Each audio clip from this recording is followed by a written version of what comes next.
Hello from me and welcome or welcome back. I think see some people who have been joining us throughout the week to the various panels of the Research Festival. Obviously a little bit more challenging, but I'm pleased to say we had actually over the last 3 days, we had really interesting discussion panels, as well as including the PGR session this morning. So that will be a very difficult task for the judges to select the best poster there, I think, which is good. So now we come to an equally interesting and important session about our ESRC Impact Acceleration account. And well, I think we are still proudly sort of reeling from that success, Tamsin, that it's beginning to, the memory is beginning to fade, but that was, of course, a brilliant success for the university and especially for the many disciplines in our faculty that we were able to get hold of and being awarded this first ever ESRC Impact Acceleration account in the university. And I'm really pleased to see that today this session will include projects that exemplify what good use this funding has already been put to.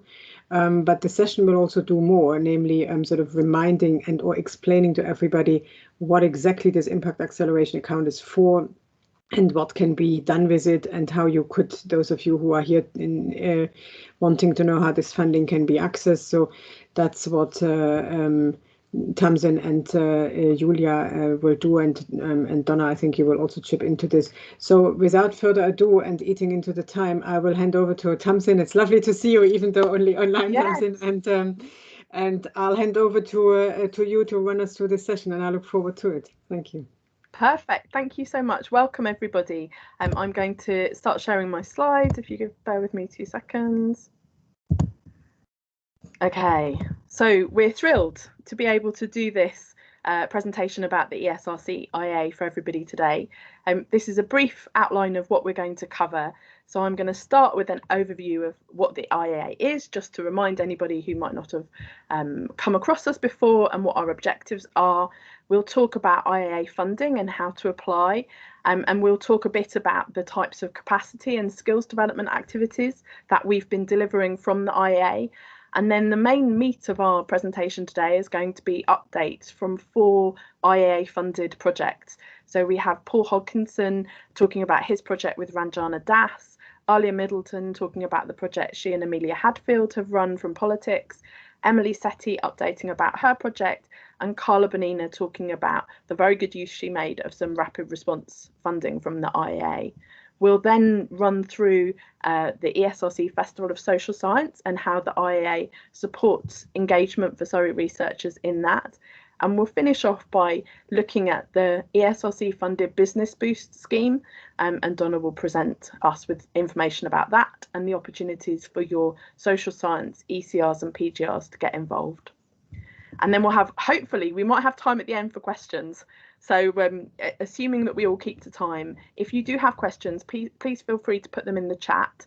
I won't be able to see that, but Julia and Jodie will be monitoring that, and we can get to those.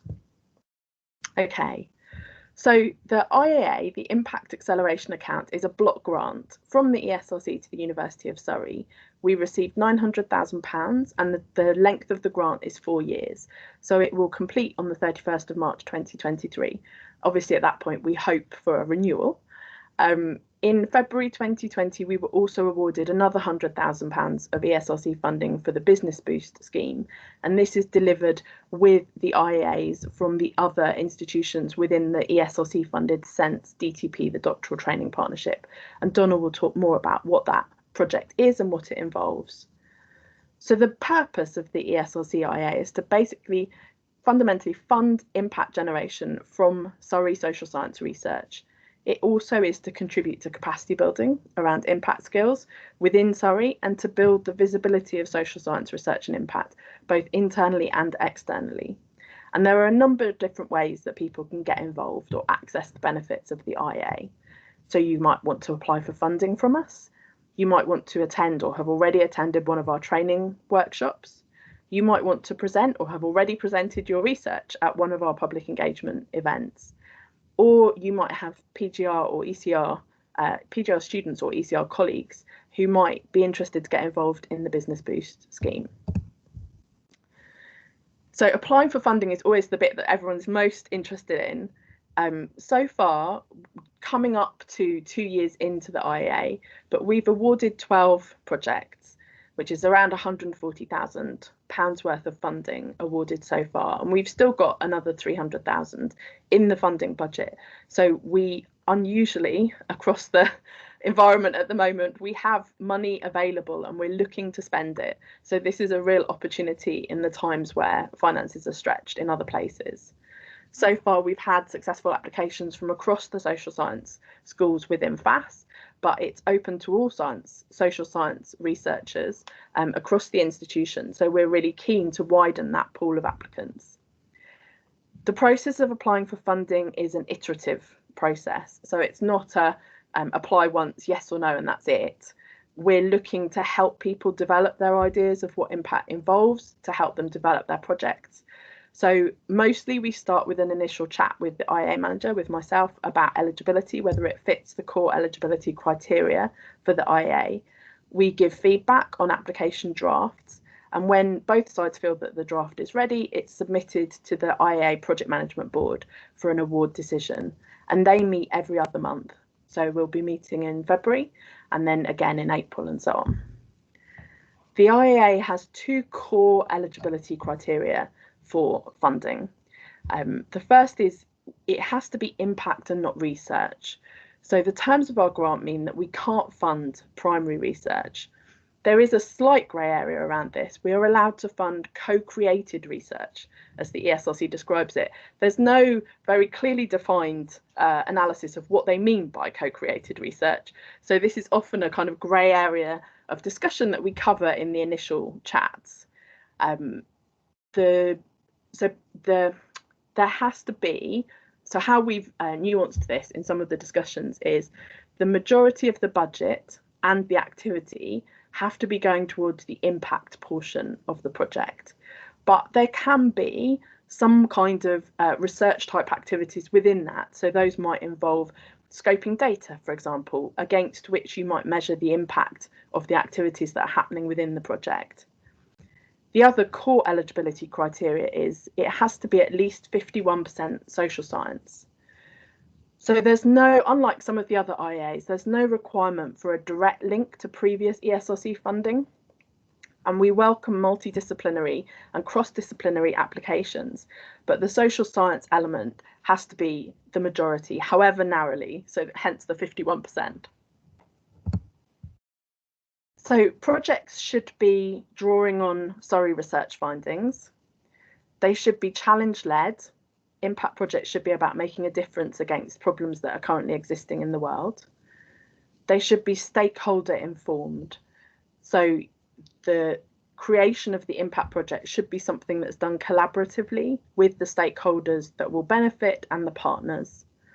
And we want them to be inclusive. That might mean in terms of accessibility, it might mean in terms of inequalities, but it's a good reminder for all of us to be aware of our unconscious biases and to work to mitigate those. Projects should be impactful. We're looking for projects that are going to be leading to a change and a benefit which can be measured in some way. And we're also looking for projects that are timely and significant. Why is this impact needed now? IA projects can be multidisciplinary, as I've mentioned before. They can also be innovative or high risk. We're open to blue sky approaches in a way that other funders might not be able to support. We're open to new methods of impact generation or impact delivery. This is a chance to try something really left field, to be really creative. The ESRC are really keen to use the IAs to help innovate around impact pathways and impact approaches. So the IA has God, I've just completely blanked on my words. It's tasked with supporting high risk projects. So we'd love to see examples of those. Projects can also be collaborative.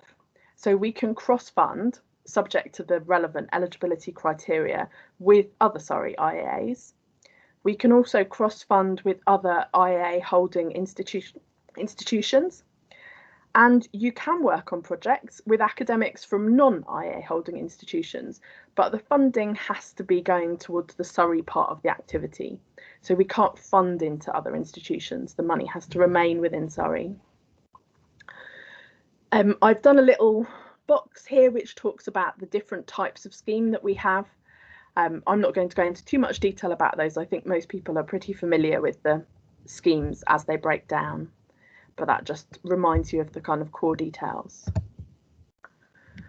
And I've added a slide in here because this sort of reflects a lot of the conversations that I have with people in the early stages of the eligibility chats about, is something an impact project or a research project?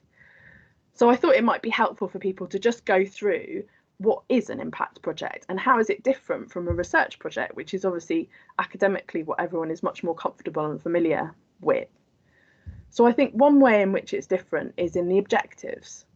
So a research project is structured around a research question. What happens to this group in the event of X happening? Or we want to understand more about Y. Academics are usually really comfortable about research questions. You're used to doing that. For an impact project, it should be structured around an impact statement. What is the change that you're going to see after your project has happened? What will be different? It might be behaviour, it might be frameworks, it might be approaches, it might be increased understanding or better support or more effective operating. This can be aspirational. We hope to create this change, but it should be realistic. You need to have a really clear idea of what that is for your project, and then you can work back from there in terms of the other bullet points that I've got here. So partners and stakeholders, if you start with, this is the change that we want to see, you can then ask the question, who are the right groups and people to get involved? Often people start with a really clear idea of one core group of stakeholders, but that can be really narrow. So we encourage people to think about this in a more 360-degree framework. Who else interact with those stakeholders? Who are the people who might support the impact, the change that you want to happen more broadly than just that one original group that you had thought of? Also, are you connecting to the people who can make change happen? Not just working with the contacts that you already have, but thinking about who within that organisation or which organisations are well placed to deliver the change that you're looking to achieve. And in terms of partners, it's helpful to think about what benefit they will get from being involved in the project, but also what they are contributing to your project. And all of these things should link back to the impact statement that you started with. Impact pathways are familiar to many of us from research grant applications, but often as academics, we stop at the research findings. We might translate them into a different format or language, or we might make them accessible in some way, but those in themselves aren't impact pathways, or at least if they are, they're not very effective maybe. So the research findings are the start point, and the best impact comes from co-creating activities that develop that knowledge from those research findings into practical applications and initiatives that are going to create the change that you want to see. Tamsin, you have 1 minute. Okay, thank you. So can you be innovative? Can you move away from a traditional format of impact pathways? We're going to hold a workshop, produce a pamphlet. In some ways, COVID has been a real godsend for this. It's forced everybody to behave differently. Impact outcomes, again, thinking creatively. What's the best format for the groups that you want to benefit? Is that text? Is it infographics? Is it videos, an app? How can you be inclusive?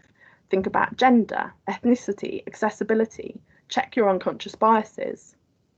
And in terms of evidence and evaluation, how are you going to measure the change or benefit that you hope to have? Think beyond economic value and plan evaluation structures into your project. Okay, so we've got a section here that talks about what the funding can be used for. Given that that's pretty much as it's written on the side, I'm going to skip forward because I'm conscious of time. So we have a list here of all the projects that we've funded so far, and I think this really gives you a sense of the scope. that the IA has been involved in supporting.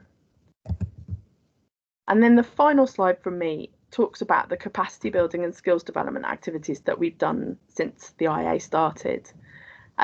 Obviously, COVID, like for everybody else, had an impact on our planned activities. So we've pivoted from face-to-face activities to online. But I've just run through some examples of the different ways in which we're delivering capacity building and skills development. So we bring in external trainers to provide free workshops on impact for staff.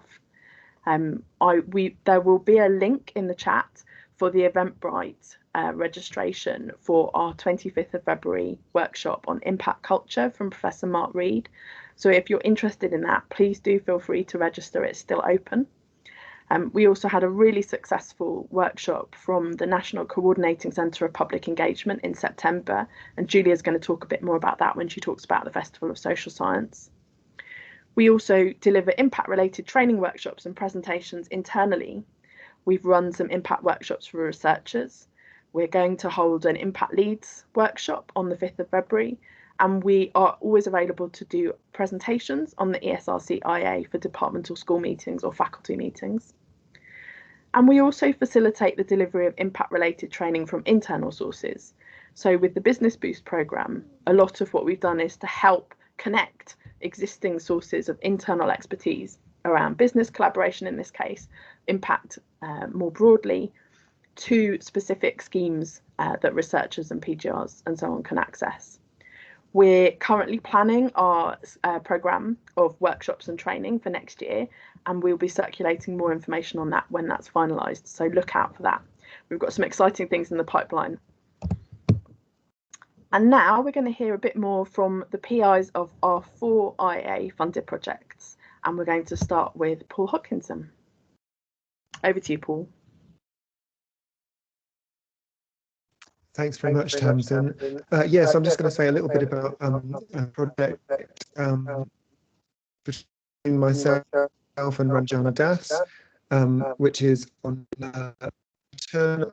Hold on 2 seconds. Could forward this slightly on.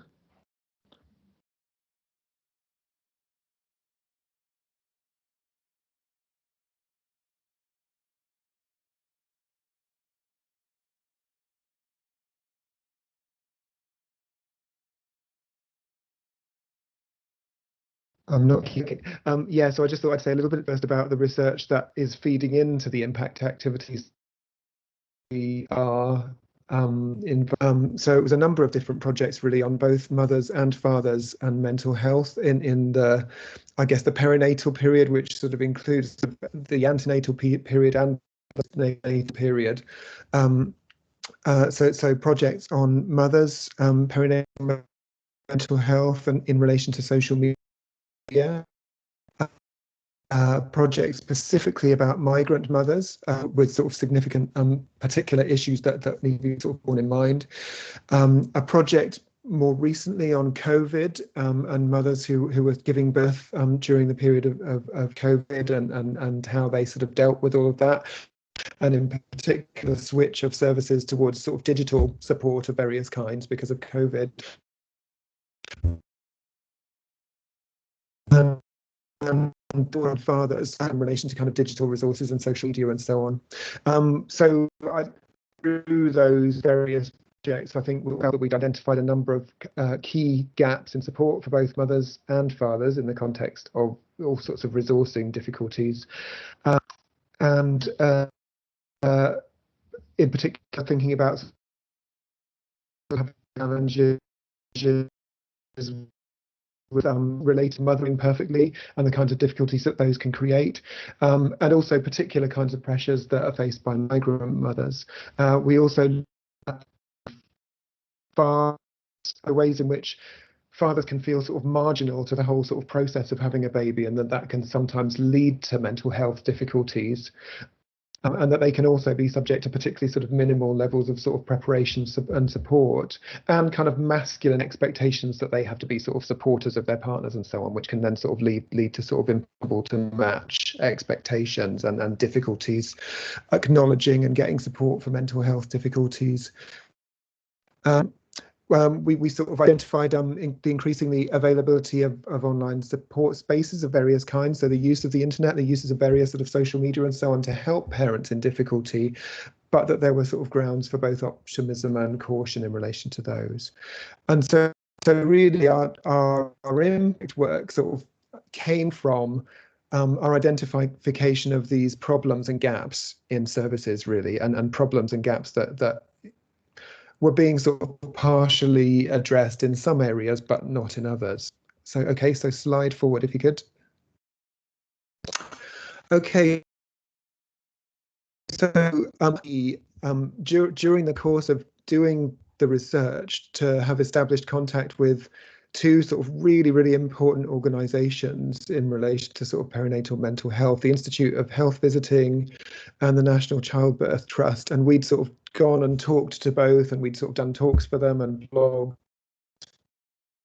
for them and they were quite keen to sort of work with us more, and we were very keen to sort of work with them as well to try and do something a bit more substantive, to try and sort of, as I suppose what the IA wants to do really, to try and turn some of our findings into something that would actually help parents and that would actually help to sort of educate practitioners as well, the people who are supporting new parents, in order to sort of provide better support.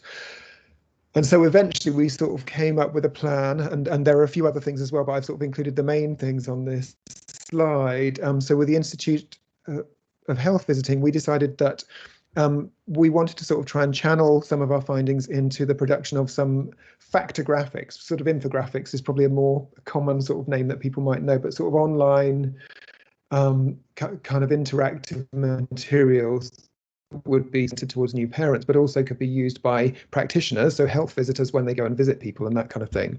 And so we wanted to do one on new fathers specifically, because that was sort of identified as an area where there is insufficient sort of information and insufficient support. Migrant mothers for similar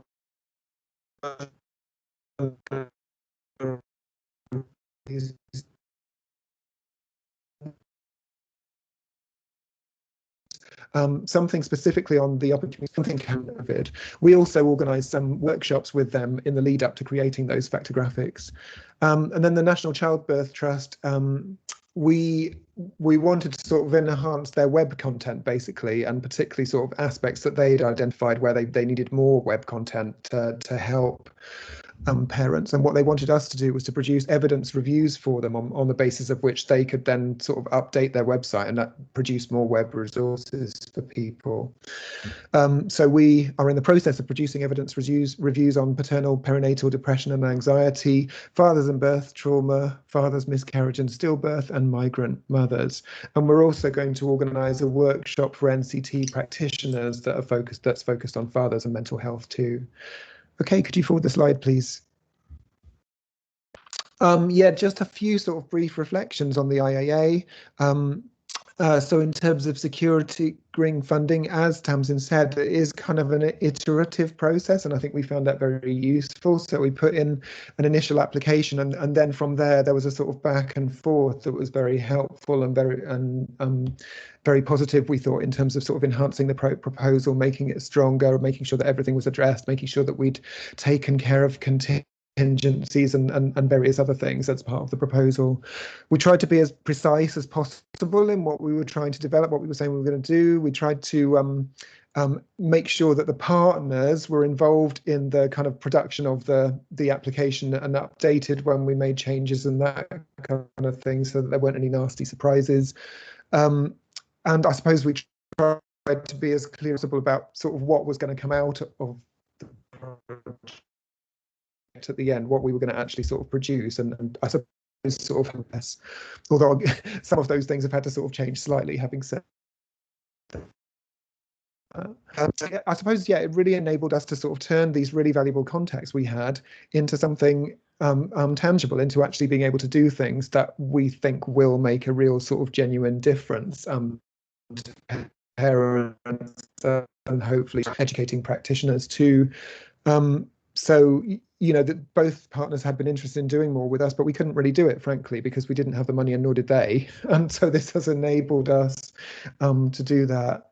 And I think also having them enables to be taken seriously in a way. Like I think, you know, people very much sort of take the project seriously. They're willing to put resources towards it now because we are doing, if that makes sense.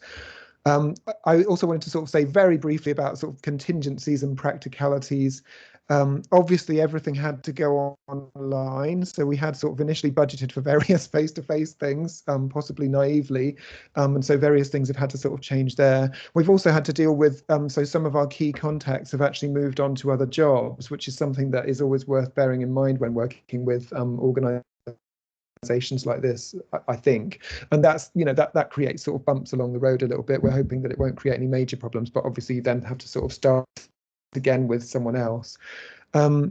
We have had to adapt some of the plans for infographics and so on as a result of the discussion and feedbacks that's sort of gone forth. And, you know, I think Tamsin and team have been very sort of, you know, kind of open to that, as long as we've sort of kept them up to date with what we're doing and so on.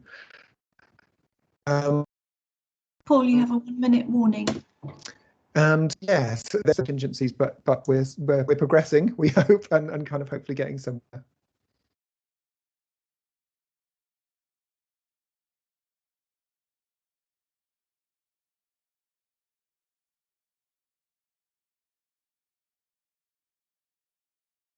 Oh, sorry, I forgot about that last slide.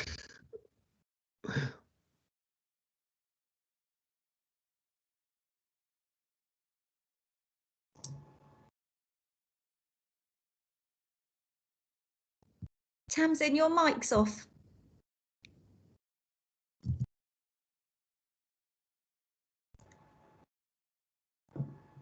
Tamsin, your mic is showing as muted.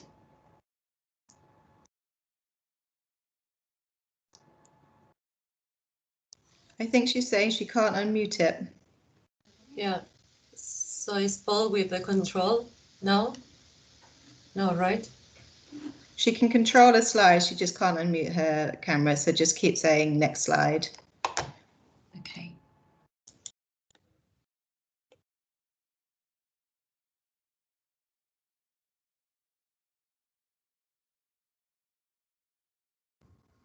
Brilliant. Okay, I shall jump in as Tamsin is muted now. In further working from home challenges, there is rather a lot of building work going on next door, unfortunately. So there has been a bit of heavy duty drilling. I apologise if at various points you can't hear me. So I shall endeavour to continue. So I'm Dr. Alia Middleton. I'm a lecturer in the politics department, but I'm also co-director of the Centre for Britain and Europe, and it is very much that research centre associated with this project. Next slide, please.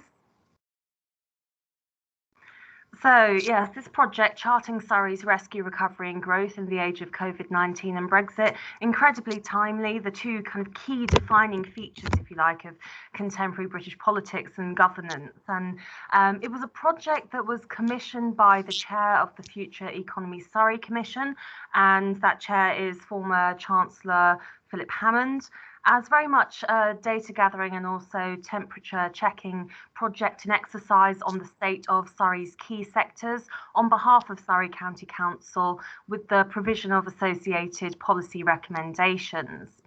As you can see on the slide, Surrey County Council provided us with match funding for the analysis side of the project, and the IAA very much provided us with very valuable support in developing the impact of the project. So the project itself began in the midst of COVID in June 2020, and while the final report was delivered in September 2020, the impact is very much ongoing. And it's really going to take us right through until May 2021, so almost a full year's worth of impact there. And in terms of what the project focused on, it was engaging with 4 key clusters that are vital to Surrey: knowledge, business, aviation, and crucially healthcare. We conducted quantitative and qualitative analysis on the impact of COVID and Brexit on these key areas. It was impact-led from the very start and had very deep stakeholder involvement, not only from partners, but also regional cross-sector interests, so local enterprise partnerships, Surrey Chamber of Commerce, Surrey Research Park, and a whole miasma of businesses and interests across both the public and private sector. Next slide, please. So, in terms of the outcomes of the report and a little bit of insight into the impact that we generated, of course, it did produce our final report, a full 226 pages of it. You can download it from the Research Centre website. It has produced an extensive range of high quality and original data, which has led to really clear policy recommendations in promoting Surrey's recovery post-Brexit and post-COVID eventually. Crucially, it showcased the university's research. So firstly, it very much showcased the University of Surrey and the Centre for Britain and Europe as a centre of expertise, essentially. And it's forged new and lasting connections, not only between different departments. We had assistance and insight into the project team from economics in particular, but also it's cross-faculty, particularly in relation to cluster areas. So we spoke to people from tourism and hospitality, the various kind of health and medical sciences and beyond, but also across the different higher educational institutions in Surrey, including Royal Holloway, so forging these new connections. But also it's very much established this crucial link between us as a centre of expertise and local stakeholders, including the Council and Growth Board, so the enabling essentially of impact. And in terms of impact on policy specifically, we provided through the report key policy recommendations that we have given directly to assist the Future Economy Surrey Commission and also Surrey County Council to take to the county-wide Economic Growth Board. And so it's very much shaping decision-making on policy response to COVID and Brexit, as well as creating lasting collaborations. Now, you can't keep a good politics department down. We have already submitted 2 lots of written evidence to parliamentary inquiries. More to come, I'm very sure. The first to the Health and Social Care Committee and the Science and Technology Committee's joint inquiry into lessons learned from coronavirus. And secondly, the Treasury Committee's inquiry into the economic impacts of COVID. Our policy recommendations are also forming a key part of Surrey County Council's 2020-2021 growth strategy. Something that very much developed over the course of the project was also our creation of links between stakeholders. So we forged new and lasting connections between the different partners on the project and also different participants. Sometimes we found in our interviews, our collaboration with our participants, that they didn't quite know who was responsible for which area. We put them into contact, and so we're actually having a measurable impact on coordination. Next slide, please. Lovely. So just thinking crucially about the impact of the IAA funding on our project. Well, firstly, it really very much enhanced the quality of the project and of the research that the project engendered. Our team was diverse in terms of career stage. It included students who were just entering final year, students who had just completed final year, so undergraduate students, as well as postgraduate students and early career researchers, as well as more established academics as well. And it's a great opportunity, and it did provide an excellent opportunity to really embed impact generation and new research skills for those researchers. I don't need to tell you that this was an incredibly timely project. It did mean that we had to be very responsive to the changing environment, particularly regarding COVID and Brexit. It was being responsive to those challenges, but also not only thinking about short-term impacts, but also the long-term impacts when it came to offering key policy recommendations and impact. It is very much worth pointing out that directly due to the high quality impact that the IAA enabled, the team has actually been awarded subsequent funding from the Strategic Priorities Fund to continue the project, crucially in engaging with policy recommendations from the previous report and providing this really lasting impact. And just final slide, please. A reflection from one of our stakeholders and participants in the project. The Waits Group, if you're not familiar with it, is one of the largest construction property development firms across the whole of the UK, and they are headquartered in Surrey, so very much affected by the report and extremely interested in the policy recommendations coming from it. And we can see here the clear identification by participants of the impact value associated with this. And this is very much come out when we have been taking the report out there, that people actually see this report as really engendering future policy change. And that's it from me.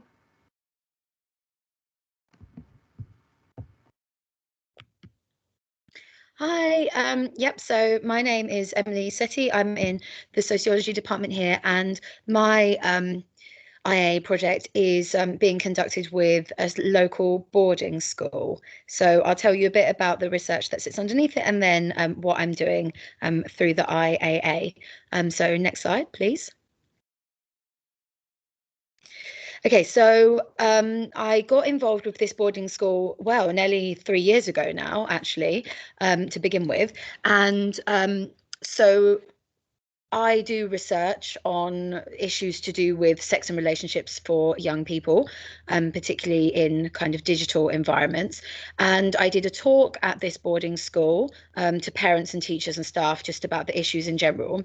And this was just part of a regular kind of thing that the boarding school would put on every now and again to consider these issues. And after that talk, they wanted to do something in more depth, right, to really be able to get to grips with the issues that they thought that the students at the school were experiencing. So they asked if I would be willing to come in and do a research project that took the form of kind of a mini ethnography, where I went and lived in the boarding school for a couple of weeks, and you know, I just kind of lived alongside the young people, talking about different parts of their lives with them, and observing them and all of that, to be able to identify, okay, these are some of the challenges that young people are facing.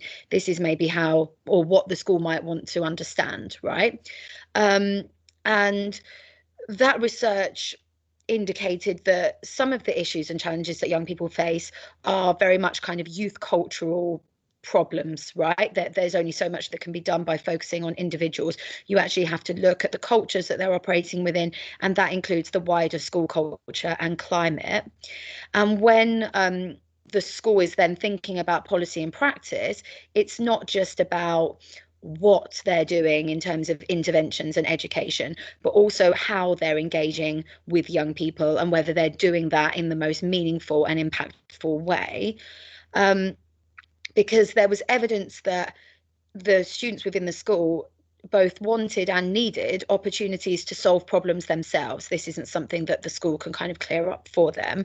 If we're talking about things, I don't know, cyberbullying or, you know, non-consensual sexual experiences or whatever, that can't be solved from the kind of adults in the school. It actually has to involve, you know, harnessing powers of collective responsibility, positive bystander intervention, and that kind of culture change, not just one-off interventions. Okay, next slide. So after this, and I presented all the findings, you know, to the leaders in the school and the teachers, and everybody was really engaged with it, and really keen to do something about it and act upon it. And they both wanted to create change within the school and start like doing things differently, and also that to then potentially act as a model for other schools. So even though this school, you know, has a particular like local set of circumstances that are quite unique, there might be learning that could go more broadly, and they wanted to kind of share that with other schools. And they were very keen for those solutions and that change to be pupil-led and centred. So to then work with young people about within the school about, okay, these are the findings from the research, what can we do to start like making change? And I would be playing the role as like this expert researcher who understood the issues, and I could guide them in thinking about like how they'd want to do things. But I guess, you know, this won't be like unfamiliar to researchers, but that idea that you might have academic expertise based on the research that you've done and the data and the evidence, but that's not necessarily the same as being an expert in devising and implementing policy and practice change. Like I'm not a policymaker, I'm not a practitioner. So how to bridge those gaps between what I was able to find out through the research and what that then can create within the school on the ground, that was the kind of bridge, I suppose, that the IAA has enabled me to, to resolve. So like my particular IA project here involves working with expert consultants in the field. So, organizations that have expertise in policy and practice, right? So engaging with them and us all kind of working as a team to talk about, okay, here's the research and evidence, here are the young people and what they're all about. And then, here are the experts that can talk to us about what that might look like in terms of policy and practice. And we are going through a process of co-designing resources, initiatives and interventions with pupils within the school. And we're also putting things in place to monitor and assess the impact. And because the school and myself are quite keen for the impact to be wider and for it to be something that's useful to other schools, we're also trying to draw in the perspective of those working and studying in schools, that are quite different to a kind of boarding school in Surrey. Okay, next slide.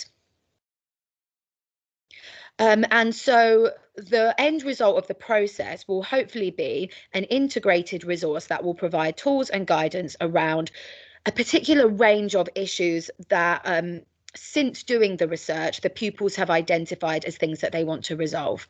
So things to do with shame and division, bullying, harassment and exclusion, both on and offline. And this idea of kind of allyship and bystander intervention within peer culture to replace some of that kind of division and those kind of identity divides that go on between young people and adults arguably as well. And how to advance an articulation of rights, inequality and justice within the school, that all students can become invested in and can believe in. And the resource will touch on all of these things, but it will specifically be designed to support teachers and educators to realise and harness their role as educators and what they can do to inspire and role model and create a climate and a culture that can achieve these aims. And then in PSHE, so personal social health education within schools, how to generate a model for that is more youth-led and youth-centred and is as much geared up to teaching young people soft skills as much as kind of absorbing factual knowledge, and is actually empowering as a form of education. And in that sense, providing opportunities for pupils to share their lived experiences and actually play an active role in setting cultures rather than just being the passive learner, but making sure that that is a kind of inclusive, impactful and safe process. And this will comprise like how-to guides, kind of visual depictions of what goes on within peer and school culture and climate, and bystander training, potentially an anonymous reporting mechanism within the school, and then supplementary PSHE guidance around this kind of soft skills development and interactive and democratic pedagogy. And so the idea is that whilst it's very much geared up to what is going on within this particular boarding school, this will hopefully be, through the use of engaging with these experts, it can be broad enough that other schools will be able to pick up from it and learn as well. Okay, next slide. So yeah, then finally, the opportunities are noteworthy, right? That rather than me just kind of like pulling something together out of thin air that might lack impact and resonance, there's a real opportunity here to develop a fully evidence-based integrated resource which actually draws on the expertise of those who know how policy and practice works on the ground, right? So it'll be credible to the audiences that we're seeking to have it resonate with. And there's an opportunity here to really shift the dialogue around how we engage young people, right, about these issues, not just about teaching them facts and these learning outcomes of what we think they should know, but actually engaging them as partners in creating culture change. And, hopefully, therefore, something that's flexible and adjustable for use in different school contexts. However, to say that COVID-19 has made working with the school very, very challenging is a massive understatement. The school has, all schools have faced this, and it's just been complete chaos. And you know, understandably from the perspective of the school, you know, this project is very much down the list of their priorities, right? Because they're just firefighting every day, and it's difficult for the pupils to engage in this more youth-led stuff because you know, they're caught up with online learning and all the stuff that they're trying to do to get through the day.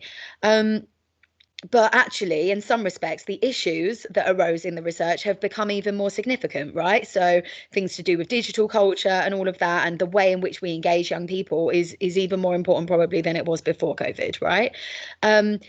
So the project is still of value and still is really important to complete, but it definitely has involved its challenges. And working with Tamsin to really think about, okay, how much should I be pushing this project forward in response to the school and where the school's at, versus what can I drive forward more proactively and more independently with the other experts, and kind of jigging around with the timetable and the objectives and the way in which to actually take ownership over the project, rather than what I was doing, just constantly sending emails about, okay, when can we meet, when can we move this forward? I was very much on the back foot all the time and being disadvantaged by the situation that the school found themselves in. So learning how to take that more proactive approach to pushing the project forward and making sure you know, that some form of impact can be achieved, notwithstanding the current situation. And it's definitely the case that a lot of the guidance, in a sense, can be produced quite independently. But then perhaps the development of that with young people and the evaluation of it within the school is something that could you know, have to be rejigged. So yeah, we're just going to see how it plays out for now, but there is plenty to be getting on with. Yeah, I think that's it. Just check the next slides. Yeah, but no, that's me done. Thank you.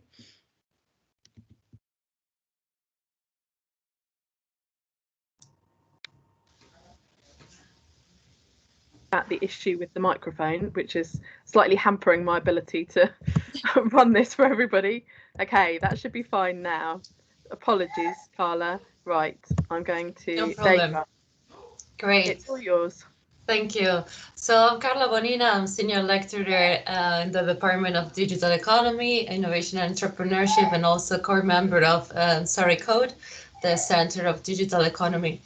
I was also proudly awarded with the Impact Award last year at SBS, which makes me very glad to be speaking about impact here. So thanks a lot.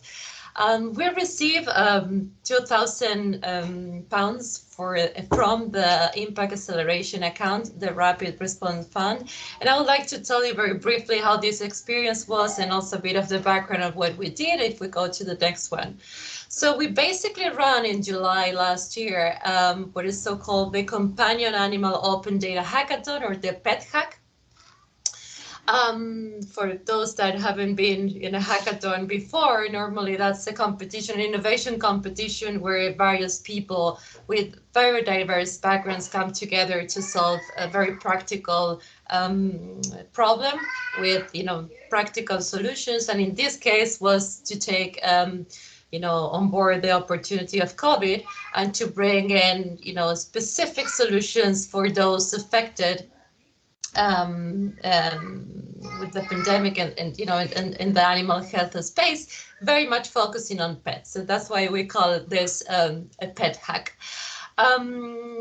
This was a collaboration, a joint collaboration with the veterinary school, and specifically the VHI, which is the veterinary health innovation engine at the Surrey Vet School. But specifically, we touch onto the Rapid Fund because we needed to bring the specific price, and that's how we use this money here. So if we go to the next slide. Here you have a bit of a snapshot of the main activities and outcomes, and I would say the benefits, right? So bear in mind that we put all this together with several partners that you have there, some from universities to also the industry, like Zoetis, that is biggest vet pharma in the world. And we ran this very quickly, as I said, in 4 weeks since we started, and some of the partners were, you know, helping us with with the comms and the marketing or the PR part of this and the campaign, reaching pretty, a good amount of people. But something that it was very important and, driven by the underpinning research is that for this contest to actually attract participants, you need to give a good incentive, and in this case was the prizes. So we use specifically this 2,000K to award 3 prizes to the best entries. Plus other £400 that we had as website building vouchers from a different partner too. And so here you have the main outcomes, and we have 51 applicants, doubling our expectations. 5 presentations submitted, 11 mentors. Again, that's part of the collaborations we were able to also bring as part of this project. We have 3 judges, lots of unique data points providers, and those 3 winners. So there you can see how the prizes were splitted. And I think specifically this was something very useful for us, not only to attract participants, but also to support PGR, postgraduate students. The first, actually, the first and the third prize were all PhD students, one in our hospitality school, and the others in the vet space, not as Surrey, but somewhere else. And the second prize was also a postdoc, I think, in the US. So that was very impactful in itself, because all of these people never took part in a hackathon before. So if we can, I just want to wrap up a few other things of lessons learned and actually how this was, I think, important for our future. So if we go to the next one, please. Because of the nature of this collaboration, oh,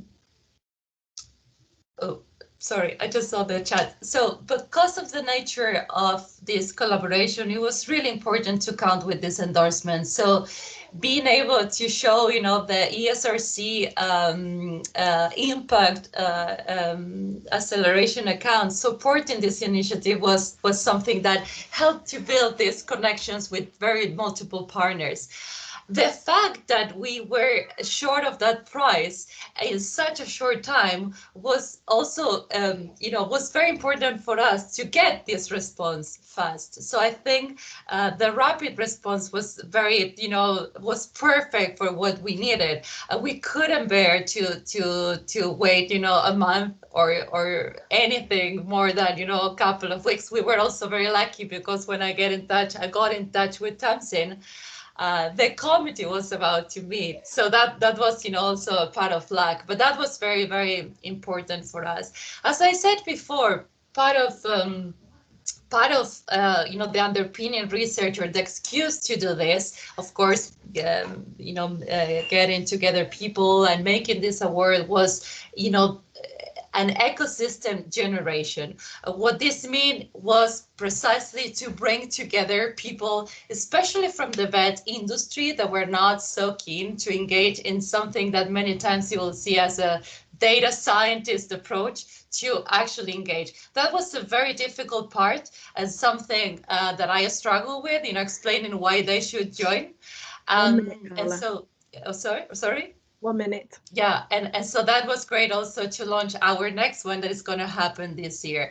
And again, this was also very important to start, building up as a use case for the Data Innovation Hub that is currently ongoing.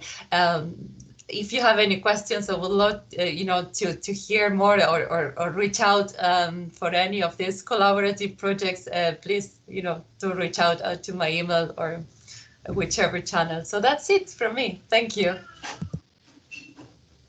Okay, so now Julia is going to talk to us about the ESRC Festival of Social Science. I'm conscious that we're overrunning. I hope most of you will be able to stay with us. And Julia, perhaps if we go briskly through yours and Donna's slides, if that's okay. Yeah, no problem. Okay, so I'm just going to talk briefly about the Festival of Social Science. You'll find lots of information on my slides, so I won't read through them all. But certainly the last festival that we had in November was a digital first, because all of our events had to be delivered online, never been done before. It came with its challenges, but actually attendance was better than ever, and we had a global audience, which really boosted, the exposure for our researchers. We also had some VIPs. So we had the Right Honourable Philip Hammond and Baroness Bennett of Manor Castle joining on some of our events. We'll soon have some web pages available, and you'll be able to look through all the videos of the past events to familiarise yourself with those. Next slide, please. So before we ran the Festival of Social Science, we gave everyone the opportunity to, turn that off. We gave everyone the opportunity to take part in a workshop from the National Coordinating Centre for Public Engagement, which gave everybody extra confidence and lots of enthusiasm for engaging with their audiences. We also produced a colourful e-brochure which went across to all the university staff, and we worked to promote events heavily on Twitter.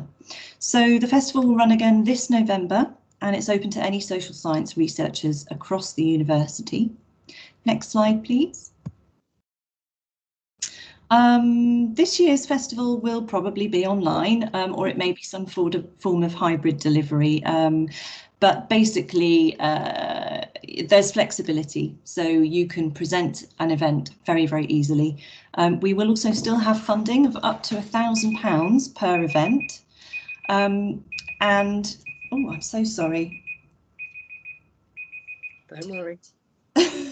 There's me timing everyone else, and now my phone's going to meltdown. So we'll open call for expressions of interest in June, and you'll be able to send a brief outline of your activity with a rough budget to Tamsin.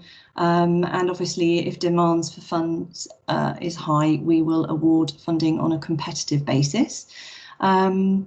If your proposal is accepted, as we've said, we'll support you with training, mentoring and promotional activities to make sure that your research has the very best exposure. Next slide, please. And finally, I'm just going to talk very briefly about the digital communication support that we would give you if you apply to the IAA or if you join as a Festival of Social Science presenter. So we're now on Twitter. And I'll pop the links in the chat in just a moment. You can follow us on Twitter. We also have a YouTube channel, so we're sharing some of our Festival of Social Science films on there and other workshops and events in due course.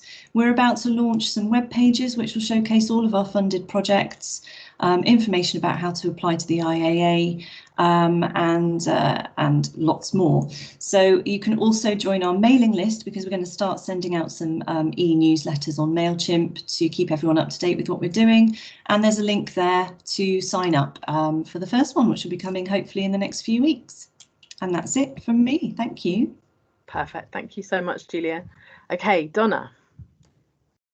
Thank you. As we're running over slightly, I'm gonna give you a quick whiz through my presentation. Thanks. The Surrey Innovation and Digital Enterprise Academy, Surrey IDEA for short, is now about 18 months old, and like most bits of the university, we've had to rethink our plans in the last 9 months. And what I'm going to talk about reflects a lot of that work. In Surrey IDEA, we have 3 broad aims. First, we want to find ways of broadening enterprise and entrepreneurship education to as wide a group of people as possible. And everything that's happened over the past 9 or 10 months means we've had the opportunity to work with early careers researchers and PhD students that we probably wouldn't have had otherwise. Second, we want to create pathways for our participants to progress through, rather than just one-off or occasional events, although we do those too. And we've been running a programme since early summer that is taking participants on a long business engagement journey.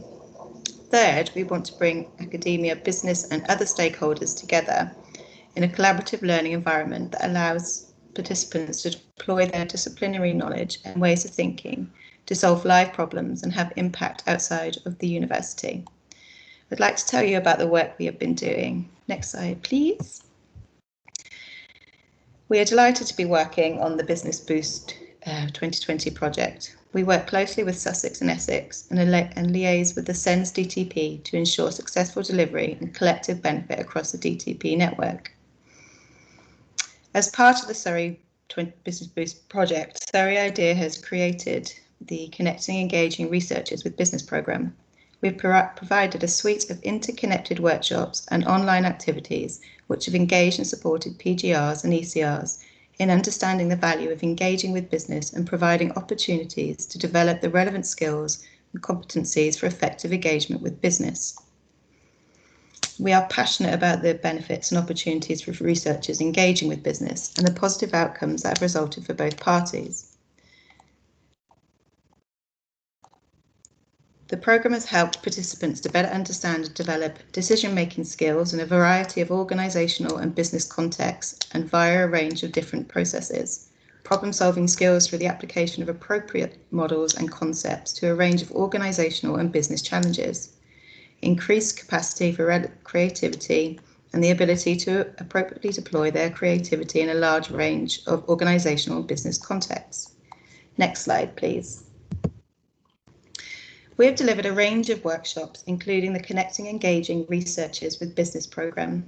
In addition, we have created a programme of shorter bite-sized training sessions with online workshops open to PGRs and ECRs working in the social sciences from across the DTP. The workshops we have conducted so far is Idea in a Day, Pivot Like You Mean It, a business model approach, Impact through problem solving. And our bite-sized sessions have included knowledge exchange, importance of industry engagement, writing with impact for professional audiences, and experiences of working with business and stakeholders. Next slide, please, Tamsin. As you can see from this slide, we've received some really positive feedback on the workshops. The audience has been far and wide across all the DTP networks. Next slide, please. The programme was initially for 1 year, but due to COVID-19, we have been granted an extension of 6 months, which takes us to September 2021. This has given us the opportunity to extend our workshops, allowing participants to further learn how to engage with businesses, and we will also continue with our bite-sized session. Our next workshop is being run over 3 days in early February. The workshop is entitled Commercialising, Developing and Delivering Impact. It will involve an interactive session each morning followed by self-managed activity. The programme will help participants to better understand and develop a range of key skills which can be transferable across a range of contexts, including business engagement, such as influencing, networking, persuading and trust building, and an understanding of how their own disciplinary knowledge, thinking and methodologies can be applied across a range of business engagement contexts to bring both research and business to both. Lastly, finally, we are delighted to announce that Surrey IDEA has received further funding from the University of Surrey ESRC project for a staff development programme, supporting, developing, enhancing engagement with business. The aim of this programme is to provide a staff development initiative which equips academics from a variety of different disciplines to engage with business. The programme is designed to develop the knowledge and skills required to engage with business and is aimed primarily, but not exclusively, at early career academics with limited or no experience of business engagement. The programme will start in early March and we'll be sending out more details shortly, so please do keep an eye out for your emails. That's it. Thank you for your time. Perfect. Okay, we are going to open it up to questions. I'm not sure how much. Okay, so we're slightly over, but hopefully lots of people are still able to stay with us and ask some questions. I'm going to stop sharing the slides in a minute so that I can come back and see the chat. But also just to note that Julia will be putting the feedback survey in the comments, and we really appreciate everyone. It should take no more than 5 minutes to do that, but we make use of all the feedback we get to refine things going forward. So I'm just going to stop sharing. Okay, that looks fine. Julia, have we got questions in the chat, or does anybody want to raise a hand and ask a question?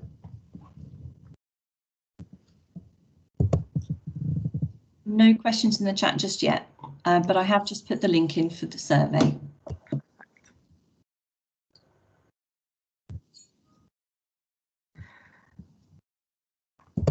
Okay, Sabine has to go. Thank you for attending, Sabina. Sorry, everybody, and sorry to disrupt you. Bye. Thank you very much, everybody. That was really interesting. Okay. Bye for now. Bye. Bye.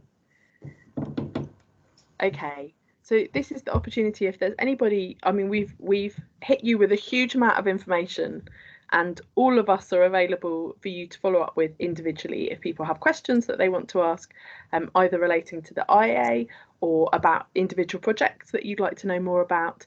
So if anybody has a question, this is your last chance to ask it now.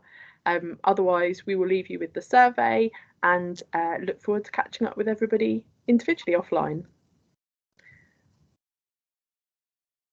And thank you, massive thank you to everyone who presented. I think it was really fascinating, and I really enjoyed having the opportunity to hear so much about the projects. I think everyone did a really fantastic job. It was really a really informative and engaging workshop.